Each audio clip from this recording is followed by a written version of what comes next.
ಬಂಧುಗಳೇ ನಮಸ್ತೆ. ನಾನು ನಿಮ್ಮ ಅಖಿಲೇಶ್. ಮಳೆ ಬಂತು, ಇಳೆ ತಂಪಾಯಿತು.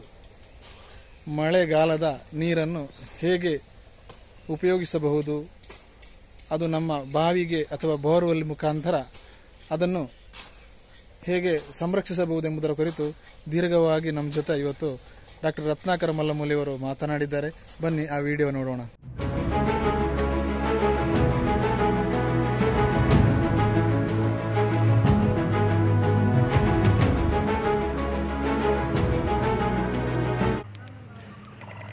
ಅಖಿಲೇಶ್ ನಮಸ್ತೆ. ಎಲ್ಲರಿಗೂ ನಮಸ್ತೆ.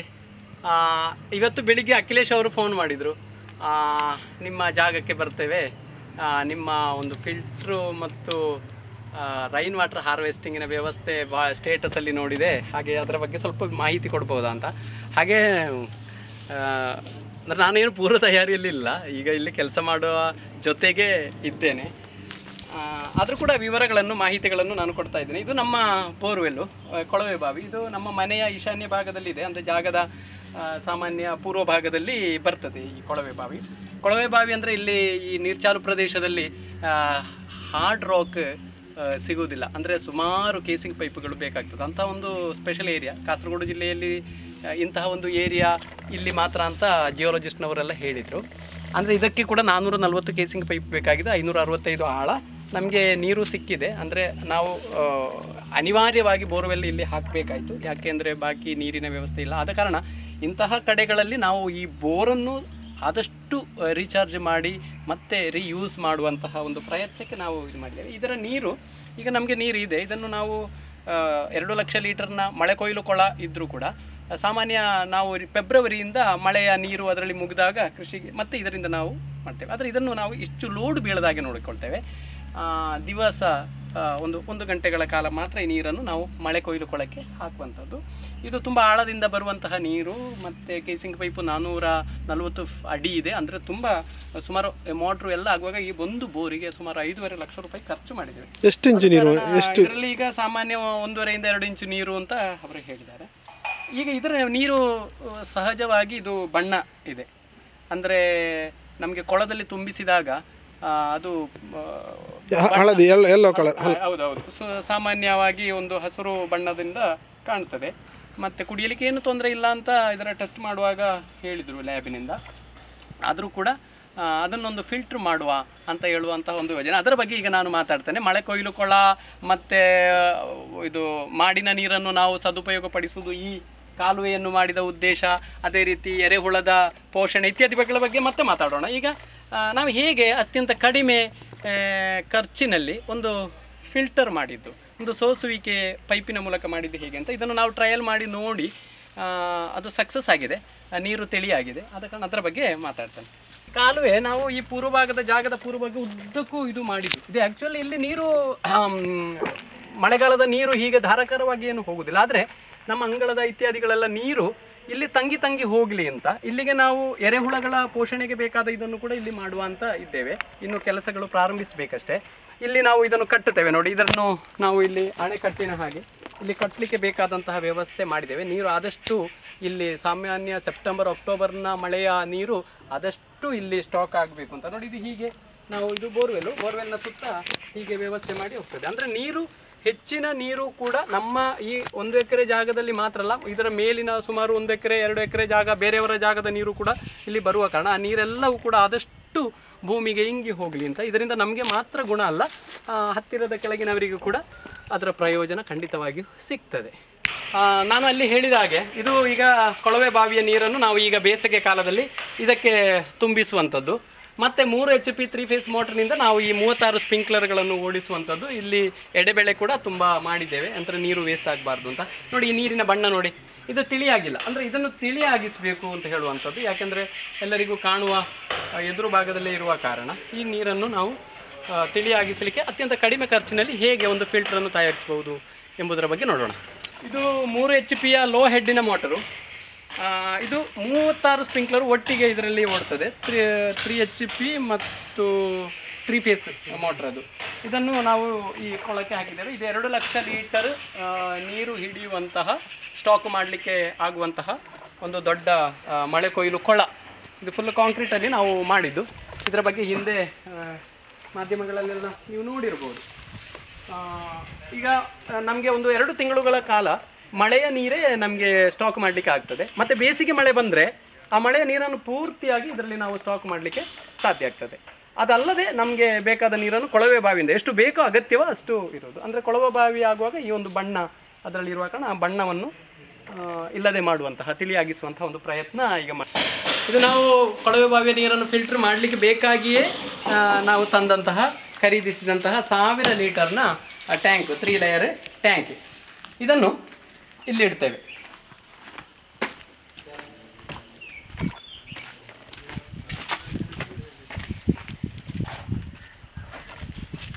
ಇದನ್ನು ನಾವು ಮನೆಯ ದಕ್ಷಿಣ ಭಾಗದಲ್ಲಿ, ಈಗ ಹೊಸತಾಗಿ ಕಟ್ಟುವ ಮನೆಯ ದಕ್ಷಿಣ ಭಾಗದಲ್ಲಿ, ಅಂದರೆ ನಮ್ಮ ಮೆಡಿಸಿನ್ ಗಾರ್ಡನ್ ಈ ಮೆಡಿಸಿನ್ ಗಾರ್ಡನ್ನ ಬದಿಯಲ್ಲಿ ನಾವು ಹೀಗೆ ಕಟ್ಟಿ ಇಡ್ತೇವೆ. ಇದರ ಮೇಲೆ ಟ್ಯಾಂಕಿಯನ್ನು ಇಡ್ತೇವೆ.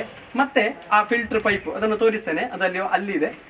ಅದನ್ನು ಇಟ್ಟು ಅದರ ಮೂಲಕ ಈ ನೀರು, ನಮ್ಮ ಮಾಡಿನ ನೀರು ಹೋಗುವಂತಹ ಅದೇ ಪೈಪಲ್ಲಿ ಅದು ನೇರ ಕೊಳಕ್ಕೆ, ಮಳೆಪೈಲು ಕೊಳಕ್ಕೆ ಹೋಗುವಂತಹ ವ್ಯವಸ್ಥೆಯನ್ನು ಮಾಡಿದ್ದೇವೆ. ಅಂದರೆ ಮಳೆ ಬರುವಾಗ ಅದು ಆ ಪೈಪು ಹಾಗೆ ಯೂಸ್ ಆಗ್ತದೆ. ಮಳೆ ಇಲ್ಲದ, ಅಂದರೆ ಕೊಳವೆ ಬಾವಿಯ ನೀರನ್ನು ನಾವು ಹಾಕುವಾಗ ಫಿಲ್ಟರ್ ಮಾಡಲಿಕ್ಕೆ ಬೇಕಾಗಿ ಹೀಗೆ ಮಾಡಿದ್ದೇವೆ. ಅಂದರೆ ದೊಡ್ಡ ಪೈಪು ಒಂದೇ ಸಾಕಾಗ್ತದೆ ಇಲ್ಲಿಂದ ಹೋಗಲಿಕ್ಕೆ. ಅದರಲ್ಲಿ ಕೂಡ ಸ್ವಲ್ಪ ಕಡಿಮೆ ಖರ್ಚನ್ನು ಕಡಿಮೆ ಮಾಡುವಂತಹ ಯೋಜನೆ ಅದು. ಇದನ್ನು ಹೇಗೆ, ಇದರಲ್ಲಿ ಈಗ ಪೈಪು ಹೇಗೆ, ಇದನ್ನು ಹೇಗೆ ನಾವು ಯೂಸ್ ಮಾಡೋದು, ಹೇಗೆ ಅದು ಕಡಿಮೆ ಖರ್ಚು ಅಂತ ಹೇಳುವುದನ್ನು ನಾನು ವಿವರಿಸ್ತೇನೆ. ಈಗ ಇಲ್ಲಿ ನಾವು ಆ ಪೈಪನ್ನು ಹೀಗೆ ಫಿಕ್ಸ್ ಮಾಡುವಂಥದ್ದು. ಮೇಲೆ ಟ್ಯಾಂಕ್, ಪೈಪ್ ಲೈನ್ಗಳು ಹೀಗೆ ಬರ್ತವೆ. ಇಲ್ಲಿ ಅದರ ಪೈಪ್ ಲೈನ್ಗಳು ಮಾತ್ರ ಅಲ್ಲ, ಈಗ ಬೇರೆ ಬೇರೆ ಪೈಪ್ ಲೈನ್ಗಳಿವೆ. ಅದು ಮಳೆ ಕೊಯ್ಲು ಹೇಗೆ ಯೋಜನೆ ಮಾಡಿದ್ದು, ಮಾಡಿನ ನೀರನ್ನು ಹೇಗೆ ಸದುಪಯೋಗ ಪಡಿಸಿದ್ದು ಅಂತ ವಿವರಿಸುವಾಗ ನಾನು ಈ ಪೈಪುಗಳ ಬಗ್ಗೆ ಎಲ್ಲ ವಿವರಿಸ್ತೇನೆ. ಈಗ ಸಾಮಾನ್ಯವಾಗಿ ಎಲ್ಲರಿಗೂ ಕುತೂಹಲ ಇರ್ತದೆ, ಇದು ಎಂಥದ್ದು ಇಷ್ಟು ಪೈಪುಗಳು ಅಂತ. ಅದ್ರ ಬಗ್ಗೆ ಮತ್ತೆ ಮಾತನಾಡೋಣ. ಸಾಮಾನ್ಯವಾಗಿ ಫಿಲ್ಟರ್ ಮಾಡುವ ಕಂಪನಿಗಳು ಬರ್ತದೆ, ಅದು 25,000ದಿಂದ 50-60,000 ರೂಪಾಯಿ ಎಲ್ಲ ಅವರು ತಗೊಳ್ತಾರೆ. ಆದರೆ ನಮ್ಮಂಥವರಿಗೆ ಈಗ ಕುಡಿಯಲಿಕ್ಕೂ ಸಾಕು, ಅದೇ ರೀತಿಯಲ್ಲಿ ಹೀಗೆ ನೀರಿನ, ಕೊಳವೆ ಬಾವಿಯ ನೀರನ್ನು ಫಿಲ್ಟರ್ ಮಾಡಲಿಕ್ಕೆ ಈ ರೀತಿಯಲ್ಲಿ ನ್ಯಾಚುರಲ್ ಆಗಿ, ಅಂದರೆ ಪ್ರಕೃತಿ ಸಹಜವಾಗಿ ಫಿಲ್ಟರ್ ಮಾಡಲಿಕ್ಕೆ ಸಾಧ್ಯ ಆಗ್ತದೆ. ಆದ ಕಾರಣ ನಾವು ದುಬಾರಿಯಾಗಿ ತುಂಬ ಹಣವನ್ನು ಇದಕ್ಕೆ ಪೋಲು ಮಾಡಬೇಕಾಗಿಲ್ಲ. ಸ್ವಲ್ಪ ಶ್ರಮ ಇದೆ, ಸಂಗ್ರಹ, ಸ್ವಲ್ಪ ಉತ್ಸಾಹ ಬೇಕು, ಆಸಕ್ತಿ ಬೇಕು, ಸ್ವಲ್ಪ ಶ್ರಮ ಪಡಬೇಕು. ನಾವು ಅಂದರೆ ಮನೆಯವರೇ ಖುದ್ದಾಗಿ ಇದರ ಬಗ್ಗೆ ಆಸಕ್ತಿ ವಹಿಸಿದರೆ ನಮಗೆ ಮಾಡ್ಬೋದು. ಇದು ಹೇಗೆ ನಾವು ಮಾಡಿದ್ದು ಎಂಬುದು ನೋಡಿ. ಇದು 1.5 ಮೀಟರ್ ಉದ್ದದ 8 ಇಂಚಿಯ ಪೈಪು. ಈ ಪೈಪು ಸಾಮಾನ್ಯವಾಗಿ ಸ್ವಲ್ಪ ಪೈಪಿನ ದೊಡ್ಡ ಅಂಗಡಿಗಳಲ್ಲಿ ಸಿಗ್ತದೆ. ಸಾಮಾನ್ಯ ಅಂಗಡಿಗಳಲ್ಲಿ ಈ ಪೈಪು ಸ್ಟಾಕ್ ಇಡುವುದಿಲ್ಲ. ಇದನ್ನು ನಾವು ಈಗ 9 ಬಗೆ ಪರಿಕರಗಳನ್ನು ಈ ಫಿಲ್ಟರ್ ಮಾಡಲಿಕ್ಕೆ, ಸೋಸಲಿಕ್ಕೆ ಬೇಕಾಗಿ ಇದರಲ್ಲಿ ಹಾಕ್ತೇವೆ. ಹೇಗೆ ಅಂದರೆ ನೋಡಿ, ಇಲ್ಲಿ ಬರೆದಿದೆ. ಈ ಸಣ್ಣ ಹೊಯ್ಗೆ, ಅದೇ ರೀತಿಯಲ್ಲಿ ದೊಡ್ಡ ಹೊಯ್ಗೆ, ಗೆರಟೆಯ ಮಸಿ ಅಂದರೆ ಇದ್ದಿಲು, ಮತ್ತೆ ಇಟ್ಟಿಗೆಯ ಹುಡಿ, ಮತ್ತೆ ಹಂಚಿನ ಹುಡಿ, ಮತ್ತೆ ಲ್ಯಾಟ್ರೈಟ್ ಕಲ್ಲು, ಮತ್ತೆ ಬಿಳಿ ಬೆಂಗಲ್ಲು ಅಂತ ನಾವು ಹೇಳ್ತೇವಲ್ಲ, ಬಿಳಿ ಕಲ್ಲು. ಅಂದ್ರೆ ಅದು ನಮ್ಮ ತೋಡಲ್ಲಿ, ನದಿಯಲ್ಲಿ ಸಿಗ್ತದೆ, ಅಥವಾ ಕ್ರಯ ಕೊಟ್ಟು ಕೂಡ ಅದು ಸಿಗ್ತದೆ ನಮ್ಮ ಈ ಅಕ್ವೇರಿಯಂಗೆ ಕೆಳಗೆ ಹಾಕುವಂತ ಅದು. ಮತ್ತೆ ಜಲ್ಲಿ, ದೊಡ್ಡ ಜಲ್ಲಿ ಮತ್ತು ಬೇಬಿ ಜಲ್ಲಿ. ದೊಡ್ಡ ಜಲ್ಲಿ ಅಂದ್ರೆ 1/4 ಇಂಚಿಯ ಜಲ್ಲಿ. ಇದಿಷ್ಟು ಪರಿಕರಗಳನ್ನು ನಾವು ಇದರಲ್ಲಿ ಸಮಾನವಾಗಿ ಈಕ್ವಲ್ ಆಗಿ ಹಾಕ್ತೇವೆ. ಮತ್ತೆ ಮೇಲಿನಿಂದ ನಾವು ನೋಡಿ, ಇದು ಎಂಡ್ ಕ್ಯಾಪ್ ಸಿಗ್ತದೆ 8 ಇಂಚಿಯ 200 mm. ಅದನ್ನು ಇಲ್ಲಿಗೆ ಹಾಕಿ, ಇಲ್ಲಿಗೆ ತೂತು ಮಾಡಿ, ಮತ್ತೆ ಇಲ್ಲಿಂದ ನೀರು ಹಾಯಿಸಿ, ಮತ್ತೆ ಕೆಳಗೆ ಆ ನೀರನ್ನು ತೆಗೆದು ನೋಡಿ. ಇಲ್ಲಿ ಪರಿಕರಗಳನ್ನು ನಾವು ಕಲೆಕ್ಟ್ ಮಾಡಿದ್ದೇವೆ. ಇದು ಯಾವ ಪರಿಕರವೂ ಕೂಡ ನಾವು ಅಂಗಡಿಯಿಂದ ಖರೀದಿಸಿದಲ್ಲ, ನಮ್ಮ ಈ ಪ್ರಕೃತಿಯಿಂದಲೇ ತಗೊಂಡು. ನೋಡಿ, ಇದು ಬೇಬಿ ಜಲ್ಲಿ, 1/4 ಇಂಚಿ ಜಲ್ಲಿ, ಇಟ್ಟಿಗೆಯ ಪೀಸ್ಗಳು, ದೊಡ್ಡ ಅಂದರೆ ನೋಡಿ, ಇದು ಈ ಹೊಯ್ಗೆಯನ್ನು ನಾವು ಫಿಲ್ಟರ್ ಮಾಡುವಾಗ ನಮಗೆ ಸಿಕ್ಕುವಂಥದ್ದು ಇದು. ಅಂದರೆ ಹೊಯ್ಗೆ, ಸಣ್ಣ ಹೊಯ್ಗೆ, ಸಣ್ಣ ತರಿ ಹೊಯ್ಗೆ, ಇಟ್ಟಿಗೆಯ ದೊಡ್ಡ ಹುಡಿ, ಇದು ಹಂಚಿನ ಹುಡಿ, ಇದು ಇಟ್ಟಿಗೆಯ ಹುಡಿ. ಮತ್ತೆ ನೋಡಿ, ಲ್ಯಾಟ್ರೈಟ್ ಕ್ವಾಲಿಟಿ, ಗುಣಮಟ್ಟದ, ಈಗ ನಮ್ಮ ಇಲ್ಲಿ ಜಾಗದಲ್ಲಿ ಒಳ್ಳೆಯ ಗುಣಮಟ್ಟದ ಲ್ಯಾಟ್ರೈಟ್ ಕಲ್ಲಿದೆ, ಅದನ್ನು ಈ ರೀತಿಯಲ್ಲಿ ಮಾಡಬೇಕು. ಮತ್ತೆ ಗೆರಟೆಯ ಮಸಿ, ಸ್ವಲ್ಪ ಗೆರಟೆ ಮನೆಯ ಅಗತ್ಯಕ್ಕೆ. ಈಗ ಇದರಲ್ಲಿ ಸುಮಾರು 400-500 ಗೆರಟೆಯ ಮಸಿ ಇದೆ. ಹೀಗೆ ಗೆರಟೆ ಮಸಿ ಮಾಡುವಾಗಲೂ ಕೂಡ ಜಾಗ್ರತೆ ಬೇಕು. ಅಂದರೆ ಅದು ಬೂದಿ ಆಗಬಾರದು, ಅದಕ್ಕೆ ಸರಿಯಾಗಿ ಹದ ಆದಾಗ ಅದನ್ನು ನೀರು ಹಾಕಿ ಹೀಗೆ ಮಾಡಬೇಕು. ಇದಿಷ್ಟು ಪರಿಕರಗಳನ್ನು ನಾವು 1.5 ಮೀಟರ್ನ 8 ಇಂಚ್ ಪೈಪಿನ ಒಳಗೆ ಹಾಕಿ ಮೇಲಿಂದ ನೀರು ಬಿಟ್ಟು ಮತ್ತೆ ಕೆಳಗಿನಿಂದ ಮಾಡೋದು. ಮತ್ತೆ ಬ್ಯಾಕ್ ವಾಶ್ ಮಾಡುವ ವ್ಯವಸ್ಥೆ ಕೂಡ ಇದೆ. ಅದಕ್ಕೊಂದು ಸ್ಕೆಚ್ ನಾನೇ ಮಾಡಿದ್ದೇನೆ, ಅದನ್ನು ನಾನು ತೋರಿಸ್ತೇನೆ. ಸಾಮಾನ್ಯವಾಗಿ ಇದೆಲ್ಲ ವ್ಯವಸ್ಥೆಗಳು ಈಗ ಯೂಟ್ಯೂಬಲ್ಲಿ ತುಂಬ ಬರ್ತದೆ. ಫಾರಿನರ್ಸು, ನಮ್ಮ ಸ್ಥಳೀಯರು ಅಥವಾ ಇವರೆಲ್ಲ ಮಾಡೋದು. ಆದರೆ ಕೆಲವೊಮ್ಮೆ ವಿವರಣೆಗಳು ಇಷ್ಟು ಯಾರು ಕೊಡುವುದಿಲ್ಲ. ಅದಕ್ಕೆ ಅಖಿಲೇಶ್ ಹೇಳಿದ್ರು, ನೀವು ಮಾಡಿದ್ದನ್ನು ಕೊಡಬೇಕು, ಅದು ಯಾರಿಗಾದರೂ ಉಪಕಾರ ಆಗಲಿ ಎಂಬ ಕಾರಣಕ್ಕೆ ನಾವು ಇದನ್ನು ಮಾಡ್ತಾ ಇರುವಂಥದ್ದು. ಬಂದು ಅಗತ್ಯ ಇದ್ದವರು ಇಲ್ಲಿ ಬಂದು ನೋಡ್ಬೋದು. ಈಗ ತುಂಬಾ ಮಂದಿ ಬರ್ತಾರೆ. ಎಷ್ಟು ಖರ್ಚು ಮಾಡ್ತೇವೆ ಇದಕ್ಕೆ? ಖರ್ಚು ಅಂದ್ರೆ ನೋಡಿ, ಈಗ ಪೈಪಿಗೆ ಸಾಮಾನ್ಯ 1,500 ರೂಪಾಯಿ ಆ ಕ್ಯಾಪ್ಗೆ ಮತ್ತು ಪೈಪಿಗೆ ಮಾಡಿದ್ದೇವೆ. ಬೇರೆ ಈ ಕ್ಲ್ಯಾಂಪ್ ಒಂದು ಮಾಡಬೇಕು ನಾವು, ಯಾಕೆಂದ್ರೆ ಕ್ಲ್ಯಾಂಪ್ ಫಿಕ್ಸ್ ಮಾಡಬೇಕಲ್ಲ. ಇದೊಂದು ಕ್ಲ್ಯಾಂಪ್, ಈ 4-5 ಕ್ಲ್ಯಾಂಪ್ ಇದು ರೆಡಿಮೇಡ್ ಆಗಿ ಸಿಗ್ಲಿಕ್ಕಿಲ್ಲ, ನಾವು ಮಾಡಿಸ್ಬೇಕು. ಇದಕ್ಕೊಂದು 4 ಕ್ಲ್ಯಾಂಪಿಗೆ 800 ರೂಪಾಯಿ ಆಗಿದೆ. ಮತ್ತೆ ಬೇರೆ ಎಂತ ಖರ್ಚು? ಬಿಳಿಕಲ್ಲು ತೋಡಲ್ಲಿ ಹೋಗಿ ನದಿಯಿಂದ ಹೋಗಿ ನಮಗೆ ಹಾಯ್ಬೋದು. ಮಾತ್ರ ನನಗೆ ಒಬ್ರು ಕೊಡುವ ಅಂತ ಹೇಳಿದ್ರು, ಒಬ್ರು ಸಣ್ಣ ಒಂದು ರೇಟ್ ಕೊಟ್ಟರೆ ಸಾಕು. ಬಾಕಿ ಎಲ್ಲವೂ ಕೂಡ ನಾನು ಮತ್ತು ನಮ್ಮ ಪದ್ಮ ಇಬ್ಬರು ಸೇರಿ ಇಲ್ಲಿ ಇದು ಕಲೆಕ್ಟ್ ಮಾಡಿಕೊಂಡದ್ದು. ಮತ್ತೆ ಟ್ಯಾಂಕ್ ಬೇಕಾಗ್ತದಲ್ಲ, ಅದು ಹೇಗೂ ಮನೆಯಲ್ಲಿ ಅಗತ್ಯ. ಈಗ ಮನೆಯ ಅಗತ್ಯ, ಈಗ ನಮ್ಮ ಹಾಗೆ ಇಲ್ಲಿ ಮಳೆ ಕೊಯ್ಲುಕೊಳ್ಳ ಇದ್ದವರು ಬಹಳ ಕಡಿಮೆ. ಮನೆಯ ಅಗತ್ಯಕ್ಕೆ ಇದನ್ನು ಸದುಪಯೋಗ ಪಡಿಸಬಹುದು. ಇದು ನೋಡಿ, ಈಗ ನಾನೇ ಮಾಡಿದಂತಹ ಒಂದು ಸ್ಕೆಚ್ಚು, ನೀಲಿ ನಕಾಶೆ. ಹೇಗೆ ಫಿಲ್ಟರ್ ಮಾಡ್ಬೋದು, ಬ್ಯಾಕ್ ವಾಶ್ ಹೇಗೆ ಮಾಡುವುದು, ಅದರ ಇದು ಕೊಡಬೇಕು ಅಂದರೆ ಈಗ ನಮಗೆ ಈಗ ಪ್ಲಂಬಿಂಗಿನ ಕೆಲಸ ಸ್ವಲ್ಪ ಬೇಸಿಕ್ಕಾಗಿ ನನಗೆ ಗೊತ್ತು. ನಾನು ಸ್ವಲ್ಪ ಪ್ಲಂಬಿಂಗಿನ ಕೆಲಸಕ್ಕೂ ಕೂಡ ಒಂದು ಕಾಲಘಟ್ಟದಲ್ಲಿ ವಿದ್ಯಾರ್ಥಿ ಬದುಕಲ್ಲಿ ಹೋಗಿದ್ದೆ. ಆಗ ಇಲ್ಲಿ ಇದು ಸ್ಕೆಚ್, ಇದನ್ನು ನಮಗೆ ಇದಕ್ಕೆ ಬೇಕಾದಂತಹ ಮಿಷಿನ್ಗಳೆಲ್ಲ ಈಗ ನನ್ನ ಕೈಯಲ್ಲಿ ಇಲ್ಲಲ್ಲ, ಅದಕ್ಕೆ ನಮಗೆ ಒಬ್ಬರು ಪ್ಲಂಬರ್ ಬೇಕಾಗ್ತದೆ. ಆಗ ನಮ್ಮ ಮನೆಯ ಪ್ಲಂಬಿಂಗಿನ ಕೆಲಸ ಮಾಡೋದು ಈಗ ಅರುಣ್ ಅಡೂರ್ ಅವರ ಟೀಮು. ಅರುಣ್ ನಟ, ಆಗ ಅವರಿಗೆ ನಾವು ಇದನ್ನ ಮಾದರಿಗಳನ್ನೆಲ್ಲ ಹೇಳಿಕೊಟ್ರೆ ಅವರು ಇದರ ಕೆಲಸಗಳನ್ನು ಮಾಡ್ತಾರೆ. ಆಗ ನಮಗೆ ಒಂದು ಐಡಿಯಾ ಬೇಕು ಕರೆಕ್ಟ್ ಆದ. ಮತ್ತು ಇವರು ಅರುಣ್ ಅಡೂರು ಅಂತ ನಮ್ಮ ಮನೆಯ ವೈರಿಂಗಿನ ಕೆಲಸ ಅವರ ಟೀಮ್ ಮಾಡೋದು. ಈಗ ಅವರಿಗೆ ನಾನು ಹೇಳಿದ್ರೆ ಅವರ ಮಿಷನರಿ ಇತ್ಯಾದಿಗಳೆಲ್ಲ ಅವರಲ್ಲಿ ಇರ್ತಾರೆ. ಅವರು ಅದನ್ನು ವ್ಯವಸ್ಥಿತವಾಗಿ ಇಲ್ಲಿ ಈ ಭಾಗದಲ್ಲಿ ಮಾಡಿ ಕೊಡ್ತಾರೆ. ಈಗ ಇದರ ಡೀಟೇಲ್ಗಳನ್ನೆಲ್ಲವನ್ನು ಕೂಡ ಅವರಿಗೆ ಕೊಟ್ಟಿದ್ದಾರೆ. ನೀವು ಇನ್ನಾಟಿ ಮುಂಬೈ ಅಡಿಗೆ ಹಾಕಿನಿ ಫಿಲ್ಟರ್ ಇಲ್ಲ ಅವರಿಗೆ ನೋಡಿ, ಮತ್ತೆ ಇದನ್ನು ರೆಡಿಮೇಡ್ ಅವರು ಈಗ ಇಂಥದ್ದನ್ನು ಇವರು ನಿಮ್ಮ ಹತ್ರ ವರ್ಷ ಈ ಪ್ಲಂಬಿಂಗ್ ವೈರಿಂಗ್ ಫೀಲ್ಡಲ್ಲಿ 18 ವರ್ಷದಿಂದ ಆಗಿ ಕೂಡ ಅವರು ಇದನ್ನು ಮಾಡಲಿಲ್ಲ ಅಂತ ಹೇಳ್ತಾರೆ. ಹೀಗೆ ವಿಷಯಗಳು ಅಂದರೆ ಅತ್ಯಂತ ಕಡಿಮೆ ಖರ್ಚಲ್ಲಿ ಮಾಡುವುದು. ಮತ್ತೆ ನೀವು ಬೇಕಿದ್ರೆ, ಈಗ ನಾನು ಪಬ್ಲಿಕಲ್ಲಿ ಹೇಳುವಾಗ ಇಂಥ ವಿಷಯಗಳೆಲ್ಲ ಇದು ಇಲ್ಲಿಗೆ ಒಪ್ಪುವಂತಹ ಇದು. ಈಗ ನಿಮಗೆ ಹೆಚ್ಚಿನಾಗಿ ಇದು ಬೇಸಿಕ್ ಆಗಿ ಅಥವಾ ಪ್ರಕೃತಿ ಸಹಜವಾಗಿ ನ್ಯಾಚುರಲ್ ಆಗಿ ಮಾಡುವಂಥ ಇದು ನಿಮ್ಮ ಕೊಳವೆ ಬಾವಿಯ ನೀರಿನ ಅದರಲ್ಲಿ ಇರುವಂತಹ ಅಂಶಗಳು ಏನು ಇತ್ಯಾದಿಗಳನ್ನು ಒಂದು ಟೆಸ್ಟ್ ಮಾಡೋದು ಒಳ್ಳೆಯದು. ಅದಕ್ಕೆ ಪೂರಕವಾಗಿ ಮಾಡಿದರೆ ಒಳ್ಳೆಯದು. ಆದರೆ ನಮ್ಮ ಈ ಮಳೆ ಕೊಯ್ಲು ಕೊಳಕ್ಕೆಲ್ಲ ಇದು ಧಾರಾಳ ಸಾಕು. ಮಳೆಯ ನೀರನ್ನು ನಾವು ಸದುಪಯೋಗ ಪಡಿಸಿದರೆ ನಮಗೆ ಕೊಳವೆ ಬಾವಿಗಳಲ್ಲಾಗಲಿ ಅಥವಾ ಪರಂಪರಾಗತ ಬಾವಿಗಳಲ್ಲಾಗಲಿ ಯಾವತ್ತೂ ಕೂಡ ನೀರಿಗೆ ಕ್ಷಾಮ ಉಂಟಾಗದು. ಈಗ ಹಿಂದಿನ ಕಾಲದಲ್ಲಿ ಬಾವಿಯಲ್ಲಿ ನೀರಿತ್ತು, ಈಗ ನೀರಿಲ್ಲ. ಹಿಂದಿನ ಕಾಲದಲ್ಲಿ ನಾವು 10-20 ಮಂದಿ ಮನೆಯಲ್ಲಿದ್ದೆವು, ಇವತ್ತು 4 ಮಂದಿಗೂ ಕೂಡ ಆ ಬಾವಿಯಲ್ಲಿ ನೀರು ಸಿಕ್ಕುವುದಿಲ್ಲ ಅಂತ ಹೇಳ್ತೇವೆ. ಆದರೆ ಯಾಕೆ? ಹಿಂದಿನವರೆಲ್ಲರೂ ಕೂಡ ಮೋಟ್ರ್ ಹಾಕ್ತಾ ಇರಲಿಲ್ಲ, ಅದರಿಂದ ಸೇದುತ್ತಾ ಇದ್ರು, ನೀರು ನೀರಿನ ಎಷ್ಟು ಬೇಕೋ ಅಷ್ಟು ಮಾತ್ರ ಉಪಯೋಗಿಸ್ತಿದ್ರು. ಇವತ್ತು ನಾವು ಹಾಗೆಯಾ? ಟ್ಯಾಪ್ ತಿರುಗಿಸುವಾಗ ಎಷ್ಟು ನೀರು ಪೋಲಾಗ್ತದೆ, ಪಾತ್ರೆ ತೊಳೆಯುವಾಗ ಹಾಗೆ ಬಿಡ್ತೇವೆ.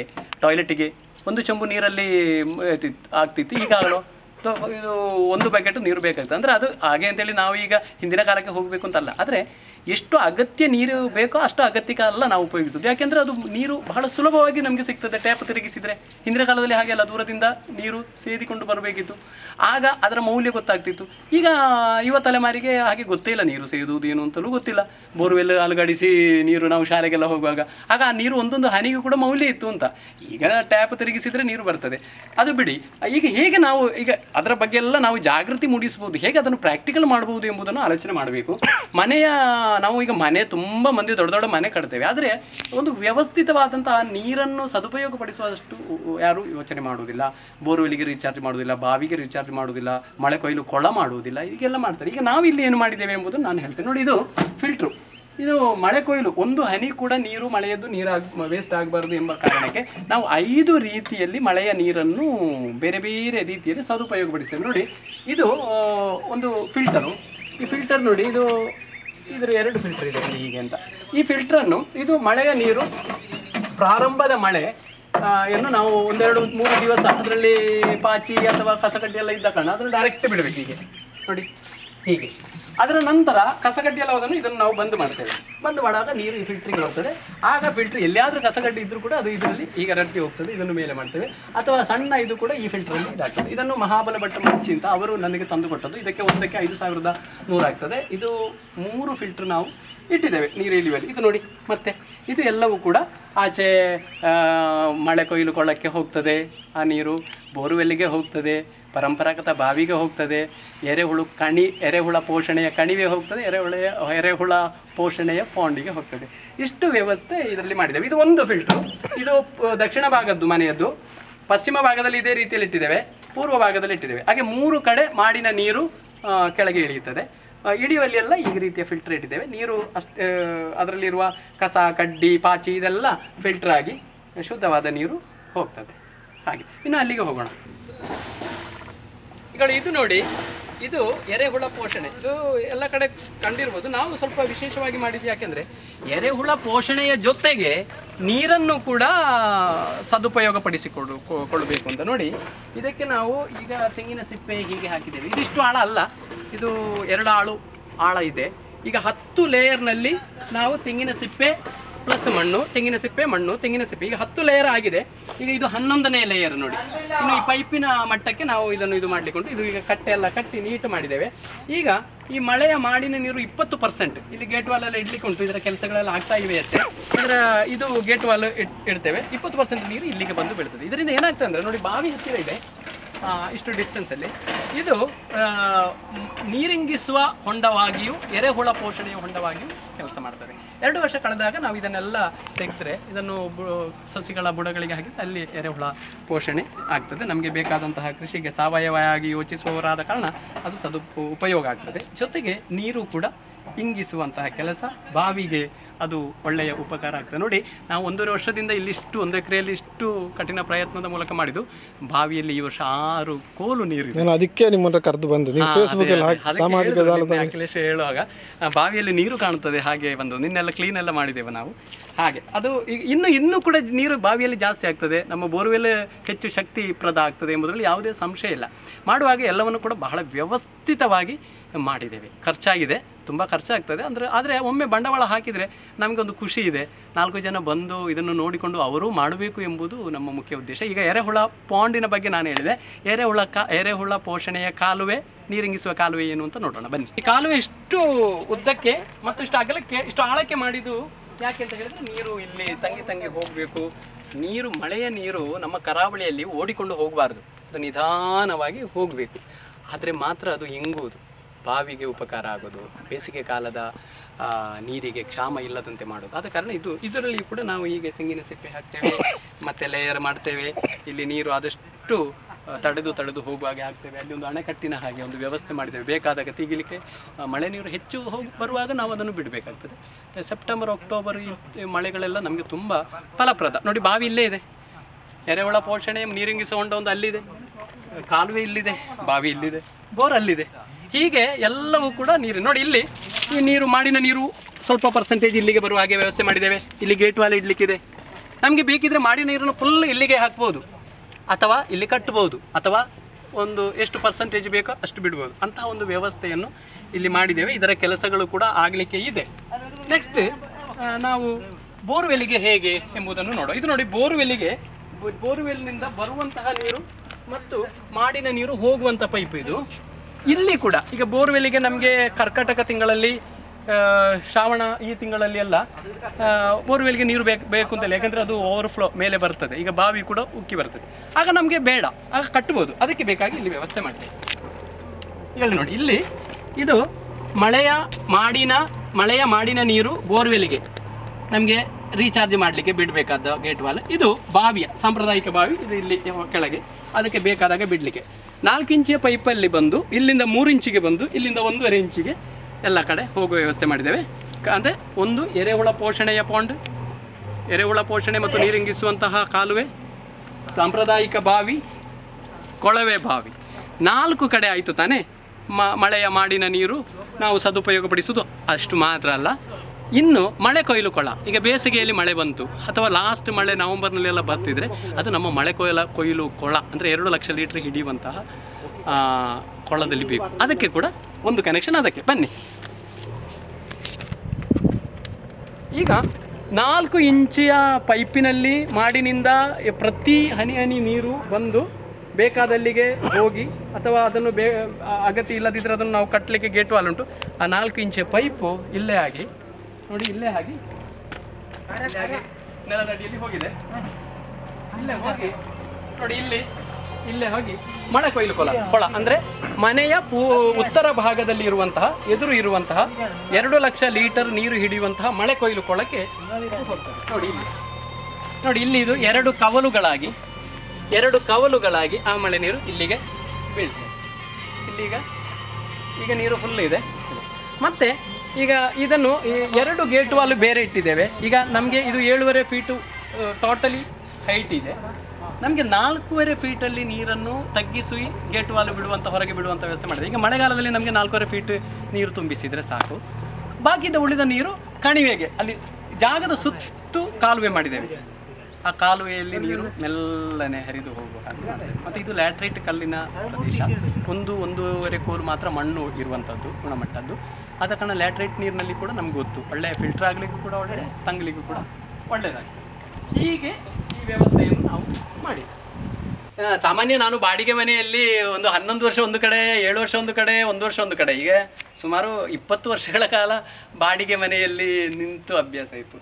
ಆಗ ಎಲ್ಲ ಸಮಸ್ಯೆ ಆದಂದರೆ, ಈ ಮನೆ ಕಟ್ಟುವಾಗ ನಾನು ಮೊದಲು ಬಾಡಿಗೆ ಮನೆಯಲ್ಲಿ ಏನೆಲ್ಲ ಸಮಸ್ಯೆಗಳನ್ನು ಎದುರಿಸಿದ್ದ ಅದನ್ನೆಲ್ಲವನ್ನು ಕೂಡ ಅದು ಇಲ್ಲಿ ಆಗಬಾರ್ದು ಎಂಬುದರ ಬಗ್ಗೆ ಒಂದು ಮುಂದಾಲೋಚನೆ ಎಲ್ಲ ಮಾಡಿದೆ. ಟಾಯ್ಲೆಟ್ ಬರುವಾಗ ಯಾವತ್ತೂ ಕೂಡ ಟಾಯ್ಲೆಟಿಗೆ ನೀವು ತುಂಬ ಪೈಪುಗಳಿಗೆ ಬೆಂಡು ಕೊಟ್ಟರೆ ಅದು ಏನಾದರೂ ಕೂಡ ಬ್ಲಾಕ್ ಒಂದಲ್ಲ ಒಂದು ಕಾಲಘಟ್ಟದಲ್ಲಿ ಬರ್ತದೆ. ಟಾಯ್ಲೆಟ್ ಬ್ಲಾಕ್ ಆದರೆ ಅದನ್ನು ಕ್ಲೀನ್ ಮಾಡುವಂತಹ ಸಾಹಸ ಅಂದರೆ ಅದು ತುಂಬ ಕಷ್ಟ. ಒಂದು ಕ್ಲೀನು ಮಾಡಲಿಕ್ಕೆ ನಮಗೆ ಬೇರೆಯವರಿಗೆ ಹೇಳಲಿಕ್ಕೆ ಆಗೋದಿಲ್ಲ, ಬಂದವರು ಕೂಡ ಅದನ್ನು ಸರಿಯಾಗಿ ಮಾಡುವುದಿಲ್ಲ, ನಾವೇ ಮಾಡಬೇಕಾಗ್ತದೆ. ಅವತ್ತೇನೋ ಅರ್ಜೆಂಟ್ ಒತ್ತಡ ಇರ್ತದೆ, ಅವತ್ತು ಟಾಯ್ಲೆಟ್ ಬ್ಲಾಕ್ ಆಗಿರ್ತದೆ. ಇಂಥದಕ್ಕೆ ಇದನ್ನು ಹೇಗೆ ಪರಿಹರಿಸಬಹುದು ಎಂಬುದಕ್ಕೆ ನಮ್ಮ ಟಾಯ್ಲೆಟುಗಳೆಲ್ಲವೂ ಕೂಡ ಸಾಮಾನ್ಯವಾಗಿ ಒಂದೇ ಕಡೆ ಬಂದು, ಎಲ್ಲಿ ಅದರ ಹೊಂಡ ಅಂದರೆ ಹೆಚ್ಚು ಟರ್ನಿಂಗ್ ಕೊಡದೆ, ಹೆಚ್ಚು ಕರ್ವುಗಳನ್ನು ಕೊಡದೆ ಮಾಡಿದ್ದೇವೆ. ನೋಡಿ, ಮೇಲಿನ ರೂಮಿನ ಟಾಯ್ಲೆಟು ಪೈಪು ಇದು ಬರ್ತದೆ, ಇಲ್ಲಿ ಒಂದು ಜಂಕ್ಷನ್ ಉಂಟು, ಇಲ್ಲಿ ಕೆಳಗೆ ಹೋಗ್ತದೆ. ಕೆಳಗಿನ ರೂಮಿನ ಟಾಯ್ಲೆಟು ಇದು ಒಂದು ಯುರೋಪಿಯನ್ ಮತ್ತೊಂದು ಇಂಡಿಯನ್, ಇದು 2 ಕೂಡ ಇಲ್ಲೇ ಇದೆ, ಇದಕ್ಕೆ ಕನೆಕ್ಟ್ ಮಾಡಿದ್ದೇವೆ.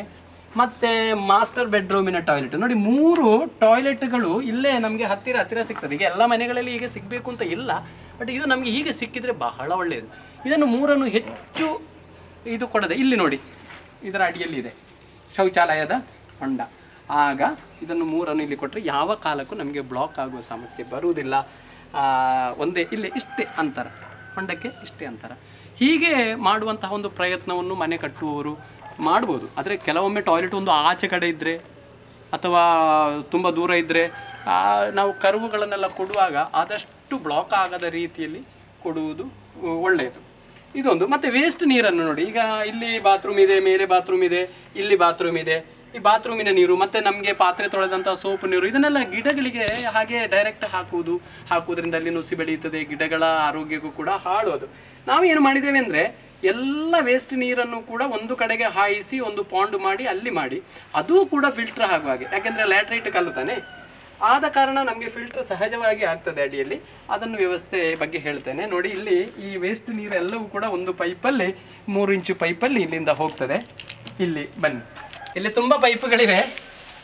ಪೈಪುಗಳು ಯಾವುದು ಕೂಡ ಕನ್ಫ್ಯೂಷನ್ ಆಗಬಾರ್ದು. ಅಂದರೆ ನಮ್ಮ ಕಾಲಘಟ್ಟದಲ್ಲಿ ಮಾತ್ರ ಅಲ್ಲ, ಮುಂದಿನ ತಲೆಮಾರಿಗೂ ಕೂಡ ಈ ಪೈಪುಗಳೆಲ್ಲ ಕನ್ಫ್ಯೂಷನ್ ಆಗಬಾರ್ದು. ಈಗ ನಮಗೆ ಈಗ ಇದರೊಟ್ಟಿಗೆ ಕೆಲಸ ಮಾಡುವ ಕಾರಣ ನಮಗೆ ಯಾವ ಪೈಪು ಎಲ್ಲಿ ಹೋಗಿದೆ ಅಂತ ಗೊತ್ತು, ಆದರೆ ಮುಂದಿನವರಿಗೆ ಗೊತ್ತಿರೋದಿಲ್ಲ, ಅವರಿಗೂ ಕೂಡ ಕನ್ಫ್ಯೂಷನ್ ಆಗ್ಬೋದು ಅಂತ ನಾವು ಬೇರೆ ಬೇರೆ ಪೈಪುಗಳನ್ನೆಲ್ಲ ವ್ಯವಸ್ಥೆ ಮಾಡಿದ್ದೇವೆ. ಗೇಟ್ ವಾಲ್ಗಳನ್ನು ಸಪ್ರೇಟ್ ಕೊಟ್ಟಿದ್ದೇವೆ. ಈಗ ವೇಸ್ಟ್ ನೀರಿನ ಬಗ್ಗೆ ನಾನು ಮಾತಾಡ್ತಾ ಇದ್ದೆ ನೋಡಿ. ವೇಸ್ಟ್ ನೀರು ಇಲ್ಲಿ ಜಂಕ್ಷನ್ಗೆ ಬರ್ತದೆ. ಇಲ್ಲಿ ನೋಡಿ, ಇಲ್ಲಿ ಒಂದು ಜಂಕ್ಷನ್ ಇಟ್ಟಿದ್ದೇವೆ. ಈಗ ಇಲ್ಲಿ ಆದರೂ ಇದು ಸಾಮಾನ್ಯವಾಗಿ ಇಡ್ತಾರೆ ಮನೆಯಲ್ಲಿ, ಇದೇನು ದೊಡ್ಡ ವಿಶೇಷದ್ದು ಅಲ್ಲ. ಆದರೆ ನಾವು ಸ್ವಲ್ಪ ಹೆಚ್ಚು ಪರ್ಫೆಕ್ಟಾಗಿ ಇದು ಮಾಡಿದ್ದೇವೆ. ಈ ನೀರು ಇಲ್ಲಿ ಬರ್ತದೆ ನೋಡಿ. ಬೇಸಿನ್ನು ನೋಡಿ, ಅಡುಗೆ ಮನೆಯ ಬೇಸಿನ್ನು. ವರ್ಕ್ ಏರಿಯಾದಲ್ಲಿ ಒಂದು ದೊಡ್ಡ ಬೇಸಿನ್ ಇಟ್ಟಿದ್ದೇವೆ, ಯಾಕೆಂದರೆ ದೊಡ್ಡ ದೊಡ್ಡ ಪಾತ್ರೆಗಳನ್ನೆಲ್ಲ ತೊಳೆಯಲಿಕ್ಕೆ ಸೌಕರ್ಯ. ಈ 2 ಸೋಪು ನೀರುಗಳು ಇತ್ಯಾದಿಗಳು ಮತ್ತು ಸ್ನಾನ ಮಾಡಿದ ನೀರು ಎಲ್ಲವೂ ಕೂಡ ಇಲ್ಲಿಗೆ ಬರ್ತದೆ. ಇಲ್ಲಿಂದ ಮತ್ತೆ 3 ಇಂಚು ಪೈಪಲ್ಲಿ ಆ ವೇಸ್ಟ್ ಪಾಂಡಿಗೆ ಹೋಗುವ ವ್ಯವಸ್ಥೆ ಮಾಡಿದ್ದೇವೆ. ಆಗ ಏನಾದರೂ ಸೋಪು ನೀರು ಅಥವಾ ಏನಾದರೂ ಪಾತ್ರೆ ತೊಳೆದೆಲ್ಲ ಇದ್ದರೆ ಇಲ್ಲಿಂದ ನಮಗೆ ಅದನ್ನು ಕ್ಲೀನ್ ಮಾಡಲಿಕ್ಕೆ ಆಗ್ತದೆ. ಬೇರೆ ಎಲ್ಲಿಯೂ ಕೂಡ ವೇಸ್ಟ್ ನೀರು ನಮ್ಮ ಮನೆಯ ಸುತ್ತ ಎಲ್ಲಿಯೂ ಕೂಡ ಗಲೀಜಾಗುವುದಿಲ್ಲ, ವೇಸ್ಟ್ ನೀರು ಎಲ್ಲಿ ಹೋಗ್ತದಂತಲೂ ಕೂಡ ನಮ್ಗೆ ಗೊತ್ತಾಗೋದಿಲ್ಲ. ಬನ್ನಿ, ಇದು ಈ ವೇಸ್ಟ್ ನೀರು 3 ಇಂಚೆ ಪೈಪ್ ಇಲ್ಲೇ ಹೋಗ್ತದೆ ನೋಡಿ, ಹೇಳಿ ಅಲ್ಲೇ ಆಗಿ ಇಲ್ಲೇ ಬಂದು ಇಲ್ಲೇ ಹೋಗಿ ಇಲ್ಲಿ ಈ ಮನೆಯ ಪೂರ್ವ ಭಾಗದಲ್ಲಿ ಬಾವಿಗೆ ಸುಮಾರು ಒಂದು 8-10 ಮೀಟರ್ ದೂರ ಇಲ್ಲಿ ನಾವು ಇಲ್ಲಿ ಇದನ್ನು ಡಿವೈಡ್ ಮಾಡಿದ್ದೇವೆ. ವೇಸ್ಟ್ ನೀರು ಎರಡು ಭಾಗ ಮಾಡಿ ಅದು ಫಿಲ್ಟರ್ ಆಗಿ ಅದು ಇಲ್ಲಿ ಬೀಳ್ತದೆ. ಮತ್ತು ಲ್ಯಾಟ್ರೈಟ್ ಕಲ್ಲು ಇದು ಕೆಳಗೆ, ಮತ್ತು ಇದು 2ನೇ ಭಾಗ ಮಾಡಿದ್ದೇವೆ ಇಲ್ಲಿ. ಹಾಗೆ ನಮಗೆ ಬಾವಿಗೆ ಸಹಜವಾಗಿ ಪ್ರಕೃತಿ ಸಹಜವಾಗಿ ಉಪಯೋಗ ಆಗುವ ಹಾಗೆ ಮಾಡಿದೆ. ಹೀಗೆ ಪ್ರತಿಯೊಂದು ನೀರು ಕೂಡ, ಅದು ವೇಸ್ಟ್ ನೀರಾಗಲಿ, ಮಾಡಿನ ನೀರಾಗಲಿ, ಅಥವಾ ತೋಡಿನ ನೀರಾಗಲಿ, ಯಾವುದು ಕೂಡ ವೇಸ್ಟ್ ಆಗದ ಹಾಗೆ ಇದರಿಂದ ನಮಗೆ ಮಾತ್ರ ಅಲ್ಲ ಗುಣ, ಹತ್ತಿರದ ಮನೆಯವರಿಗೆ, ಕೆಳಗಿನ ಮನೆಯವರಿಗೆ ಎಲ್ಲರಿಗೂ ಕೂಡ ಇದರ ಪ್ರಯೋಜನ ಆಗಲಿಕ್ಕಿದೆ. ನಮಗೆ ಬೋರ್ವೆಲ್ನಲ್ಲಿ ಈ ವರ್ಷ ನೀರು ಜಾಸ್ತಿ ಆಗಿದೆ, ಬಾವಿಯ ನೀರು ಜಾಸ್ತಿ ಆಗಿದೆ. ಇದು 1.5 ವರ್ಷದ ಭಾಗ. ಇನ್ನು ಇದು ಕ್ರಮೇಣ ಇದೆಲ್ಲ ಪರಿಣಾಮಕಾರಿಯಾಗಿ ಕೆಲಸ ಎಲ್ಲ ಪೂರ್ತಿ ಆದ ಬಳಿಕ ಇಲ್ಲಿ ಈಗ ಸುಮಾರು 4-5 ಮನೆಯವರು ಅವರಿಗೆ ನೀರಿಲ್ಲ ಕುಡಿಯಲಿಕ್ಕೆ, ನಮ್ಮ ಇಲ್ಲಿಂದ ನೀರನ್ನು ಕೊಂಡೋಗ್ತಾರೆ. ಆಗ ಅವರು ಬೋರ್ವೆಲ್ನ ನೀರನ್ನು ಕೊಂಡೋಗ್ತಾರೆ, ಮೋಟ್ರ್ ಹಾಕಿದ್ದೇವೆ. ಬಾವಿಯ ನೀರನ್ನು ನೀವು ಕೊಂಡೋಗುವಾಗ ಮೋಟ್ರ್ ಹಾಕಿ ಕೊಂಡೋಗಬೇಡಿ, ಎಳ್ದೇ ಕೊಂಡೋಗಿ ಅಂತ ಹೇಳಿದ್ದೇನೆ. ಯಾಕೆಂದರೆ ಮೋಟ್ರ್ ಹಾಕಿದಾಗ ಅವರು 1 ಕೊಡಪಾನಕ್ಕೆ ಇದಕ್ಕೆ ಮೋಟ್ರ್ ಹಿಡಿತಾರೆ. ಒಂದು ಕೊಡಪಾನ ನೀರು ತುಂಬುವಾಗ 2 ಕೊಡಪಾನ ನೀರು ಚೆಲ್ಲಿ ಹೋಗ್ತದೆ.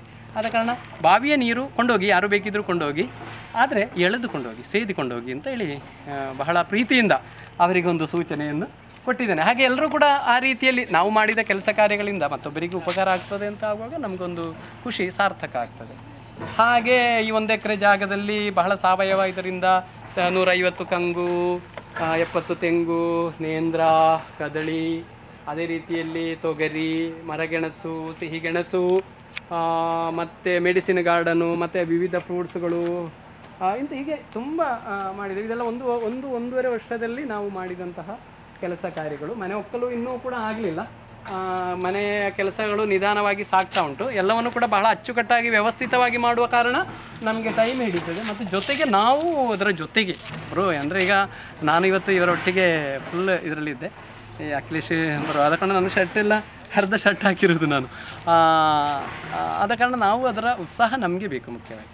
ಯಾರು ಅದನ್ನು ನಡೆಸ್ತಾರೋ ನಾವು ನಿಂತು ಅದು ಮಾಡಿ ಇದು ಮಾಡಿ ಅಂತ ಹೇಳೋದಲ್ಲ, ನಾವು ಕೂಡ ಅದರಲ್ಲಿ ಆಸಕ್ತಿ ಬೇಕು, ನಮಗೆ ಸ್ವಲ್ಪ ಅದರ ಬಗ್ಗೆ ತಿಳಿದಿರಬೇಕು. ನಾನು ಅಂದರೆ NSS ಅಲ್ಲಿರುವ ಕಾರಣ ಒಂದಷ್ಟು ಈ ರೈನ್ ವಾಟರ್ ಹಾರ್ವೆಸ್ಟಿಂಗು, ಪ್ರಕೃತಿ, ಪರಿಸರ, ಅದು ಇದು ಅಂತೇಳಿ ಕ್ಲಾಸ್ ಬರ್ದವ. ಆಗ ನಮ್ಮ ಮನೆಯೂ ಕೂಡ ಹಾಗಿದ್ದರೆ ಹೇಳಿಕೊಡ್ಲಿಕ್ಕೆ ಬಹಳ ಸುಲಭ ಆಗ್ತದೆ. ಆದ ಕಾರಣ ನಾನು ನನ್ನ ಮಕ್ಕಳ ಹುಟ್ಟುಹಬ್ಬವನ್ನು ಕೂಡ ಗಿಡ ನೆಟ್ಟೆ ಆಚರಿಸುವಂಥದ್ದು. ಇವತ್ತು ಕೆಲಸ ಮಾಡ್ತಾ ಇದ್ದಾರೆ. ಇದು ಸತೀಶ್ ಪೆರಿಯ ಅಂತ, ಅವರು ನಮ್ಮ ಗಾರ್ಡನ್ ಕೆಲಸಗಳನ್ನೆಲ್ಲ ನೇತೃತ್ವ ವಹಿಸುವವರು ಇವರು, ಸತೀಶ್ ಪೆರಿಯ ಅಂತ. ಈಗ ಅವರು ಇಲ್ಲಿ ಈ ರೋಡಿಗೆ, ಈಗ ಸಾಮಾನ್ಯವಾಗಿ ರೋಡಿಗೆ ಎಲ್ಲರೂ ಕೂಡ ಇಂಟರ್ಲಾಕ್ ಹಾಕ್ತಾರೆ. ಇಂಟರ್ಲಾಕಲ್ಲಿ ನೀರು ಇಂಗ್ತದೆ, ಆದರೆ ನಾವು ಅದರಲ್ಲಿ ಹುಲ್ಲು ಬೆಳೆಸಿದರೆ ಮತ್ತಷ್ಟು ನೀರು. ಅದಕ್ಕೆ ಏನು ಮಾಡಿದ್ದೇವೆ ಅಂದರೆ, ಗಾಡಿಯ ಟಯರು ಗಾಳಿ ಬರುವಲ್ಲಿ ಮಾತ್ರ ಇಂಟರ್ಲಾಕ್ ಹಾಕೋದು, ಬಾಕಿ 1 ಫೀಟ್ ಆಚೆ, 1 ಅಡಿ ಆಚೆ ಹುಲ್ಲು, ಮತ್ತು 2 ಫೀಟು ಇಂಟರ್ಲಾಕ್, ಮತ್ತು 5 ಫೀಟು ಹುಲ್ಲು, ಮತ್ತೆ ವಾಪಸ್ಸು 2 ಅಡಿ ಇಂಟರ್ಲಾಕ್, ಮತ್ತೆ 1 ಅಡಿ ಹುಲ್ಲು. ಟೈರ್ ಹೋಗುವಲ್ಲಿ ಮಾತ್ರ ಇಂಟರ್ಲಾಕ್ ಆಗ್ತದೆ. ಯಾಕಂದ್ರೆ ಹುಲ್ಲು ಬೆಳೀಲಿಕ್ಕಿಲ್ಲ ತಾನೆ. ಇವರು ನಮ್ಮ ಸತೀಶ್ ಪೆರಿಯ ಅಂತ, ಇವರು ನಮ್ಮ ಇದರಲ್ಲೆಲ್ಲ ಒಳ್ಳೆ ಹೆಲ್ಪ್ ಇದಿರುವವರು, ಮತ್ತೆ ಪ್ರಕೃತಿಯ ಬಗ್ಗೆ ತುಂಬ ಕಾಳಜಿ ಇರುವವರು. ಆಗ ಅಂಥವರು ಸಿಕ್ಕಿದ್ರೆ ನಮಗೆ ಕೆಲಸ ಕಾರ್ಯಗಳು ಸುಲಭ ಆಗ್ತದೆ. ಮತ್ತೆ ಇದು ಈಗ ನೋಡಿ, ಈ ರೋಡ್ ಇಡೀ ಅಲ್ಲಿಯವರೆಗೆ ನಾವು ಹುಲ್ಲು ಬೆಳೆಸ್ತೇವೆ. ಆಗ ಕಾಣಲಿಕ್ಕೂ ಕೂಡ ಚಂದ, ಹಸುರಾಗಿ, ಮತ್ತು ನೀರು ಕೂಡ ಸಾಧ್ಯಾದಷ್ಟು ಭೂಮಿಗೆ ಇಂಗ್ತದೆ. ಇದು ಹೀಗೆ. ಮತ್ತು ಇದು ನಮ್ಮ ಗಾರ್ಡನ್. ಈಗ ನೋಡಿ, ಇಲ್ಲಿ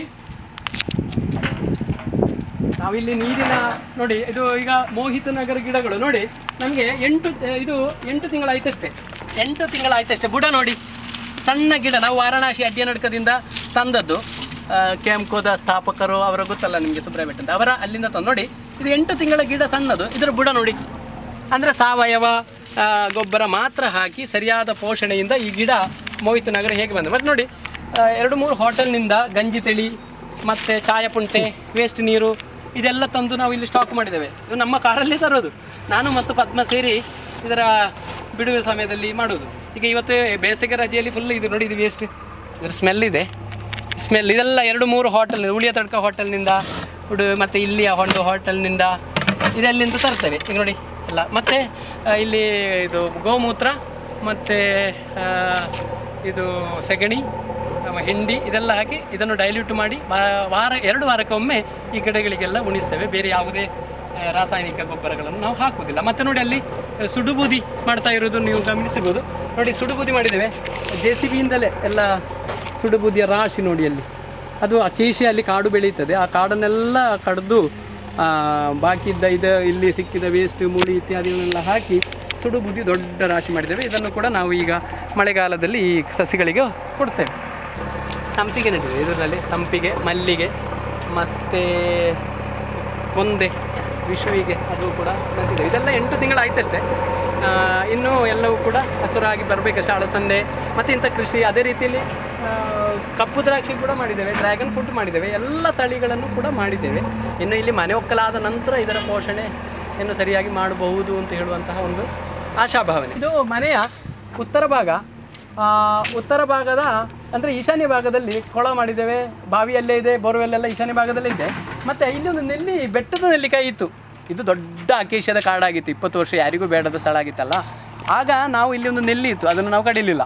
ಅದು ನೋಡಿ ಈಗ ನೆಲ್ಲಿಕಾಯಿ ಅದಕ್ಕೆ ಬಂದನಿಗೆಲ್ಲ ಬಂದು ತುಂಬ ಹಾಳಾಗಿತ್ತು. ಈಗ ಅದನ್ನೆಲ್ಲ ತೆಗೆದು ಸ್ವಚ್ಛ ಮಾಡಿ ಈಗ ಇದರಲ್ಲಿ ಕೊತ್ತಂಬರಿ ಇದೆ, ಬಳ್ಳಿ ನೋಡಿ ಒಳ್ಳೆಯದಾಗಿ ಬರ್ತಾ ಉಂಟು. ಮನೆ ಎದುರು ಒಂದು ಬೆಟ್ಟದ ನೆಲ್ಲಿಕಾಯಿ, ಅದಕ್ಕೆ ಒಂದು ಕಟ್ಟೆ ಎಲ್ಲ ಕಟ್ಟಿ ಚಂದ ಮಾಡಿದ್ದೇವೆ. ಈ ಸಾಮಾನ್ಯವಾಗಿ ಈ ತೆಂಕ ಬಿಸಿಲು ಇಲ್ಲಿ ಅಂದರೆ ಇದು 8 ಗಂಟೆಗೆ ಬಿಸಿಲು ಪ್ರಾರಂಭ ಆದರೆ 6 ಗಂಟೆ ತನಕ ಬಿಸಿಲು. ಇದು ಬುರುಡಡ್ಕ ನೋಡಿ, ಇಲ್ಲಿಗೆ ಹೆಸರೇ ಬುರುಡಡ್ಕ ಅಂದರೆ ಬುರುಡೆ ಅಡ್ಕ ಅಂತ. ಈ ಅಕೇಶಿಯ ಸರ್ಕಾರ ಇದು ಮಾಡಿದ ಮೇಲೆ ಇಲ್ಲಿ ಅಕೇಶಿಯ ಬೆಳೆಯಲಿಕ್ಕೆ ಸ್ಟಾರ್ಟ್ ಆಯಿತು. ಮೊದಲೆಲ್ಲ ಇಲ್ಲಿ ಎಲ್ಲರಿಗೂ ಕೂಡ ಈ ಎಣಿಯರ್ಪು ಈ ಪ್ರದೇಶ ನೀರ್ಚಾಲನವರಿಗೆಲ್ಲ ಮೊದಲೆಲ್ಲ ಮುಳಿಯ ಮಾಡು ಇತ್ತು ತಾನೇ, ಸೂರು, ಅದಕ್ಕೆ ಮುಳಿ ಇಲ್ಲಿಂದ ಕೊಂಡೋಗ್ತಾ ಇದ್ರಂತ ಅಂಥ ಒಂದು ಪ್ರದೇಶ. ಈಗಲೂ ಕೂಡ ಆಗ ಅದು ಬುರುಡಡ್ಕ ಆಗಿತ್ತು. ಈಗ ಅದಕ್ಕೆ ಬೇಕಾಗಿ ಈಗ ಸಸಿ ಎಲ್ಲ ನೆಟ್ಟು ನಾವು ಕೃಷಿ ಸ್ಥಳ ಮಾಡುವಾಗ ನಮಗೆ ತೆಂಕ ಬಿಸಿಲು ಬರ್ತದೆ. ಹಾಗೆ ತುಂಬ ಇಲ್ಲಿ ಬಂದಂಥ ಹಲವರು ಬೇರೆ ಬೇರೆ ಸೂಚನೆ ಕೊಟ್ಟರು. ಈಗ ಅಲಸಂಡೆ ಬಳ್ಳಿ ನೆಟ್ಟರೆ ನಮಗೆ ಬಿಸಿಲಾಗ್ತದೆ, ಅಲಸಂಡೆಯೂ ಸಿಗ್ತದೆ. ತೊಗರಿ ನೋಡಿ, ಇಲ್ಲಿ ತೊಗರಿ ನೆಟ್ಟಿದ್ದೇವೆ ನೋಡಿ, ತೊಗರಿ ಮತ್ತು ಈ ಹುಲ್ಲು ನೋಡಿ, ತೊಗರಿ ಈಗ ತೊಗರಿ ನೆಟ್ಟರೆ ನಮಗೆ ತೊಗರಿಯೂ ಸಿಗ್ತದೆ, ಅದರ ನ್ಯೂಟ್ರಿಷನ್ ಇದಕ್ಕೆ ಗುಣವೂ ಆಗ್ತದೆ ಮತ್ತು ನೆರಳು ಆಗ್ತದೆ. ಹಾಗೆ ಈಗ ತೊಗರಿ ನಮಗೆ ಈಗ ನಾವು ಸಾಮಾನ್ಯ ತೊಗರಿ ನೆಟ್ಟದ್ದು ಡಿಸೆಂಬರ್ ತಿಂಗಳಲ್ಲಿ. ಈಗ ತೊಗರಿ ಇಷ್ಟಕ್ಕಾಗಿ ನಮಗೆ ಒಂದು 10 kg ಅಷ್ಟು ತೊಗರಿ ಸಿಕ್ಕಿತು. ಅದು ಸಾಚಾ ತೊಗರಿ, ಅದರ ಪದಾರ್ಥ ಕೂಡ ಟೇಸ್ಟ್. ಮತ್ತು ಸಂಜೆ ಹೊತ್ತಿಗೆ ನಮಗೆ ಚಾಕೆಲ್ಲ ತೊಗರಿಯ ಇದನ್ನು ಮಾಡ್ತೇವೆ ನಾವು, ಆಗ ಅದು ಕೂಡ ಸಿಕ್ಕಿದೆ. ಅಂದರೆ ಇದಕ್ಕೆಲ್ಲ ಕಷ್ಟ ಇದೆ, ಶ್ರಮ ಇದೆ, ಉತ್ಸಾಹ ಬೇಕು, ಆಸಕ್ತಿ ಬೇಕು. ಆಸಕ್ತಿ ಇದ್ದರೆ ನಾವು ಹಾಕಿದ ಬಂಡವಾಳ ನಮಗೆ ಸಿಗ್ತದೆ ಎಂಬುದು ಡೌಟೇ. ಆದರೆ ಖುಷಿ ಉಂಟಲ್ಲ ಅದು ಖುಷಿ. ಮತ್ತು ಹೆಚ್ಚಿನವರು ಕೂಡ ಈಗ ಅಖಿಲೇಶ್ ಬಂದದ್ದು ಹೀಗಾಗಿ ತುಂಬ ಜನ ಬರ್ತಾರೆ, ನೋಡ್ತಾರೆ, ತುಂಬ ಖುಷಿ ಪಡ್ತಾರೆ.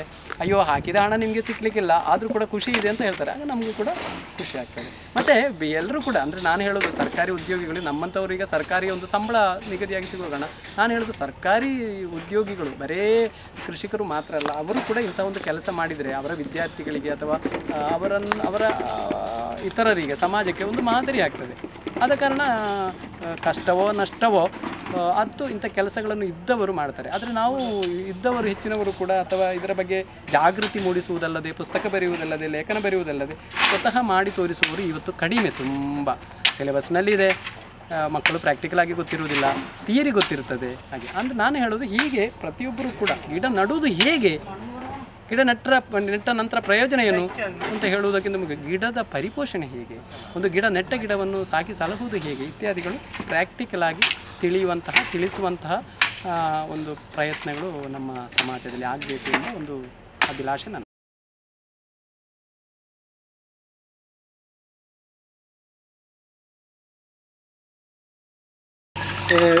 ಅಖಿಲೇಶ್, ಈಗ ಇದರಲ್ಲಿ 6 ಕೋಲು ನೀರಿದೆ. ಮತ್ತು ಈಗ ನಾನು ಹೇಳಿದ ಫಿಲ್ಟ್ರು ಮತ್ತು ಇದೆಲ್ಲ ಇದೆಯಲ್ಲ, ನೀವು 1 ವಾರ ಬಿಟ್ಟು ಬಂದರೆ ಈಗ ನಾನು ಹೇಳಿದ ವಿವರಗಳು, ಮಾಹಿತಿಗಳೆಲ್ಲ ಹೇಗೆ ಸಕ್ಸಸ್ ಆಗಿದೆ, ಯಶಸ್ವಿಯಾಗಿದೆ ಅಂತ ಬೇಕಿದ್ದರೆ ನಿಮಗೆ ಇದು ಮಾಡ್ಬೋದು. ನಾವೀಗ ಪೈಪುಗಳನ್ನೆಲ್ಲ ಮುಚ್ಚಿದ್ದೇವೆ ಇನ್ನು. ಅಂದರೆ ಬೇಸಿಗೆ ರಜೆ ನನಗೆ ರಜೆ ಮುಗಿಯೋ ಮೊದಲು ಈ ಕೆಲಸ ಎಲ್ಲ ಮಾಡಬೇಕು. ಇದಂದರೆ ನಾವೇ ಖುದ್ದಾಗಿ ಇದ್ದು ಮಾಡಬೇಕಾದ ಕೆಲಸ ಅಲ್ವಾ ಇದು. ಬೆಳ್ಳೇರಿ ನಮ್ಮ ಪದ್ಮಶ್ರೀ ಪ್ರಶಸ್ತಿ ಪಡೆದಂಥ ಬೆಳ್ಳೇರಿ ಸತ್ಯನಾರಾಯಣ ಅವರು ಕೊಟ್ಟದ್ದು ನೋಡಿ. ಆಗ ಅವರಿಗೆ ಪದ್ಮಶ್ರೀ ಸಿಕ್ಕಿರಲಿಲ್ಲ, ಅದರ ನಂತರ ಅನೌನ್ಸ್ಮೆಂಟ್ ಆದ್ದು. ಅವರು ಕೊಟ್ಟ ಸಸಿ ಇದು. ಮಗನ ಹಣವನ ಮೊದಲ ಹುಟ್ಟುಹಬ್ಬಕ್ಕೆ ನೀವಿದ್ರಿ ಅವತ್ತು ವಿಡಿಯೋ ಎಲ್ಲ ಮಾಡ್ತಾ. ಪೂರ ಕಂಗಿನ ಗಿಡ.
ಹೌದು.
അല്ല വേണ്ട ഞാനും പറയാം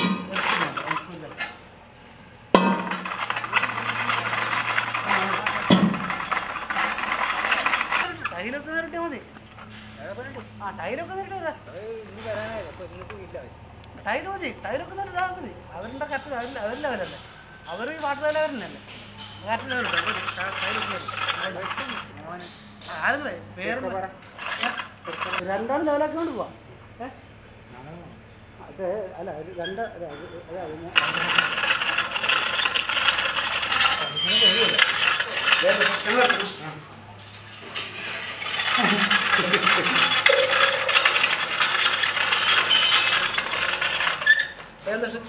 നമ്മളെ ആ കുഴപ്പമുണ്ടോ ഞാൻ ഫോട്ടോത്തിൽ ഇല്ല മനസ്സിലാക്കില്ലേ ഓക്കെ ഓക്കെ